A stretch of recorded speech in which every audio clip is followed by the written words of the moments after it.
కడప జిల్లా పొద్దుటూరులో సిబిఐటి కళాశాల విద్యార్థులు హీలియం బెలూన్ ద్వారా శాటిలైట్ను స్పేస్లోకి పంపించారు.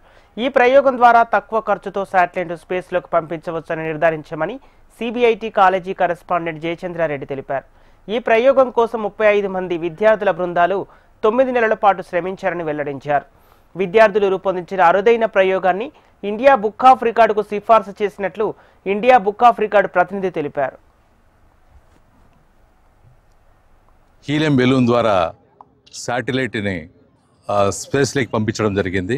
ఇది సిబిఐటి విద్యార్థులు దాదాపు 35 మంది ఒక టీమ్గా ఒక కార్యక్రమాన్ని అనుకోవటం, ఆ కార్యక్రమాన్ని దిగ్విజయంగా ఏరో లాంచ్ ఇండియా వారి సహకారంతో ఇండియన్ బుక్ ఆఫ్ రికార్డ్స్ వారిని కూడా ఇన్వైట్ చేయడం జరిగింది. వారు కూడా ఇందులో దీన్ని ఎన్రోల్ చేసే ప్రయత్నం చేస్తున్నారు.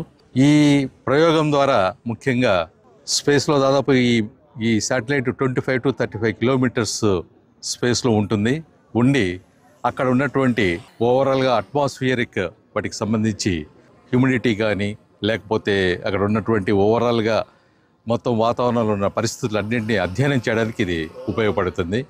వాటి ద్వారా ఫర్దర్ కొంత రీసెర్చ్కు వాటన్నిటికీ హెల్ప్ అయ్యే విధంగా ఇది ఉపయోగపడే అవకాశం ఉంది. ఈ ప్రాంతంలో ఉన్నటువంటి ఆ వాతావరణ పరిస్థితులు వీటన్నిటి కూడా గమనించడానికి అవకాశం ఏర్పడుతుంది.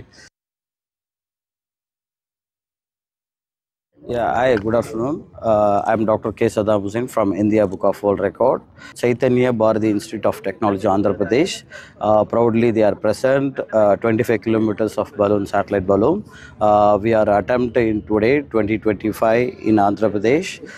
We are submitting record today for Chaitanya Bharati Institute of Technology. Successfully is done for 35 students around the height of the 25 kilometers.